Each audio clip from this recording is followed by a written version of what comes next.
Sekretaris Jenderal PDIP Hasto Kristianto menjawab sorotan Anies terkait pembangunan infrastruktur di masa pemerintahan Joko Widodo.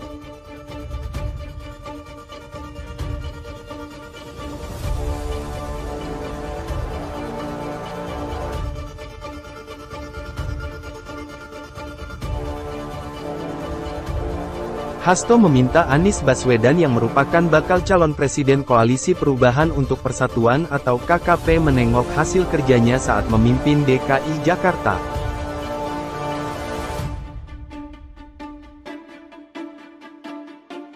Penyampaian hal tersebut usai Anies membandingkan pembangunan infrastruktur era Presiden Joko Widodo dengan Presiden ke-6 Susilo Bambang Yudhoyono.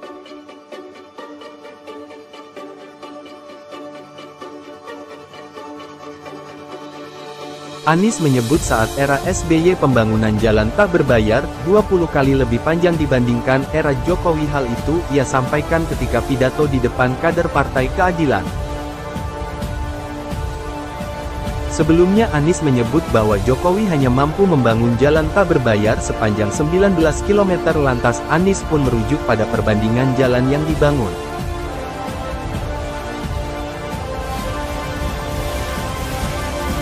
Jalan yang tak berbayar, yang digunakan oleh semua secara gratis, yang menghubungkan mobilitas penduduk dari sudut-sudut desa ke perkotaan, yang membawa produk-produk pertanian, produk perkebunan, produk perikanan dari sentra-sentra tempat mereka dihasilkan ke wilayah-wilayah pasar, baik jalan nasional, jalan provinsi ataupun jalan kabupaten, terbangun 19.000 km di pemerintahan ini.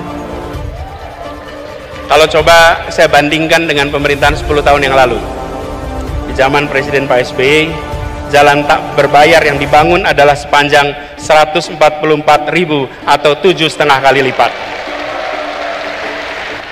Bila dibandingkan dengan jalan nasional, di pemerintahan ini membangun jalan nasional sepanjang 590 km.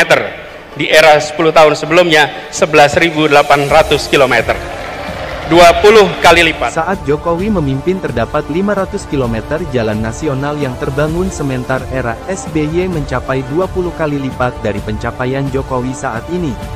Menanggapi sindiran Anies, Kepala Staf Presiden Muldoko menyebut adanya jalan tol yang banyak dibangun Presiden Jokowi juga dinikmati rakyat kecil. Kalau itu saya tidak ingin menanggapi itu dari sisi politik ya.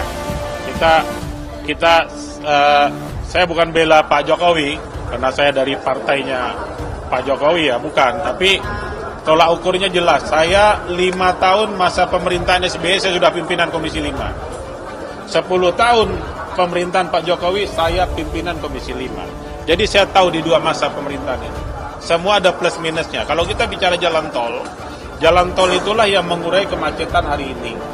Buahnya setiap tahun menurun nih, angka kecelakaan menurun, korban menurun, baik meninggal, luka berat, luka ringan menurun. Ini kan bukti nih, kita bicara data dong, ya, bahwa kemudian ada jalan arteri, soal jalan arteri.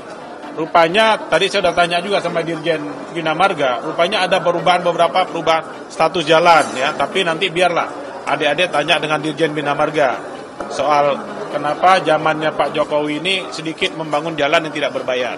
Kan itu, lebih banyak membangun jalan yang berbayar.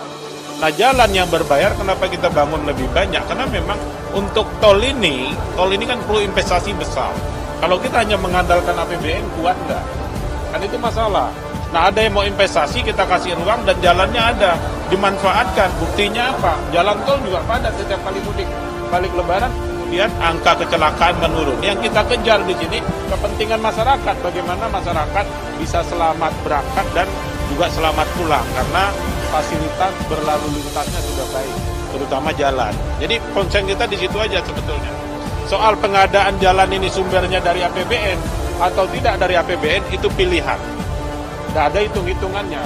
Ketika ini tidak bakal sumber dari APBN, tentu jalan ini APBN-nya kita untuk kepentingan yang lain.